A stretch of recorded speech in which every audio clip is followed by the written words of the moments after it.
Welcome to the Blanco Wellness Podcast. Thank you for being here. Take a breath, settle in. And let's talk today about a form of luxury that almost nobody talks about. And that turns out to be the most valuable kind there is. If someone asked you to describe luxury, you would probably reach for the conventional images, the beautiful hotel, the first-class seat, the fine meal in a place that requires a reservation months in advance. These things have genuine appeal, and there is nothing dishonest about enjoying them. But they belong to a particular category, the kind of luxury that is external, acquired, owned, and that requires certain financial conditions in order to be accessible. Today, I want to explore a different category entirely, one that is quieter, deeper, and available to anyone willing to look in the right direction. There are people with every external marker of success who cannot sleep at night. People who have built exactly the life they once aimed for and who move through it with a persistent background restlessness, a sense that something essential is missing despite the presence of everything that was supposed to indicate arrival. There are others who possess considerably less by conventional measures, and who seem genuinely and durably at ease. They wake up without dread. They move through ordinary days with something that resembles genuine presence. They are, in a word that has nothing to do with possession. Well, the difference between these two lives is not primarily in the circumstances. It is in the quality of relationship each person has with their own experience, with what is actually present in their life, rather than with what is still being chased or what has already passed. The Taoists described the highest form of living not as the accumulation of external things, but as the full expression of one's own nature. Living in genuine alignment with what is actually true for you, inhabiting your own life rather than performing a version of it for external approval. The tree does not wish it were the river. The river does not compare itself unfavorably to the mountain. Everything in the natural world participates completely in its own existence, without the specific human suffering of constant comparison to a different version of things. The tree is fully a tree, the river is fully a river, and in being fully what they are, they do not experience themselves as insufficient. Human beings have the remarkable and often costly ability to be somewhere other than where they are, to inhabit not the actual life in front of them, but a mental version of a better arranged future or a more successful parallel self. This ability is not entirely a problem. It drives genuine improvement and genuine achievement.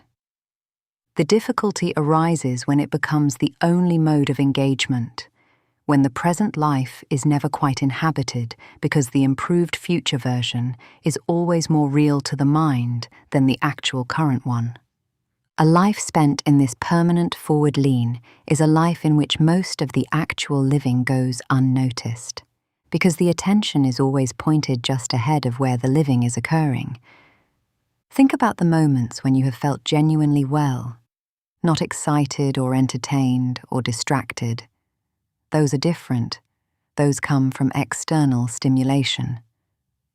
Well, the particular quality of ease and presence and being at home in yourself that most people have experienced briefly and that most people would choose as their default experience if they understood it was available, when you locate those moments honestly, what characterized them? For most people, the answer is not exceptional circumstances. A quiet morning that had nothing required of it. A conversation with someone whose company did not cost anything. A walk somewhere unremarkable, taken slowly enough to actually see what was there. The body feeling capable and undemanding. The mind not currently at war with anything. These are simple things. They are also experienced fully, among the richest things available. There is a phrase worth sitting with. Health is the crown the healthy wear, but only the sick can see. The observation extends to every form of genuine well-being. When peace is present, it tends to be taken for granted. When freedom is consistently available, it goes largely unacknowledged. When the body works without pain, the working goes unnoticed. These are not small things being overlooked.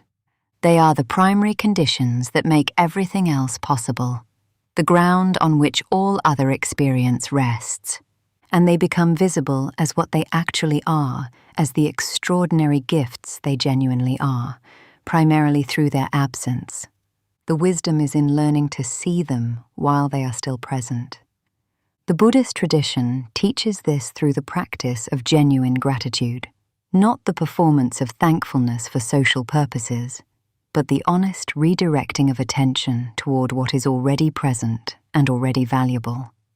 Not because the present is perfect or because genuine difficulties should be denied, but because the mind's default orientation toward what is missing tends to make even genuinely rich lives feel inadequate. The practice of actually seeing what is already here, of receiving it as what it is rather than looking through it toward what is not yet there, changes the quality of experience without changing any of the external facts. The life is the same, the inhabiting of it is different.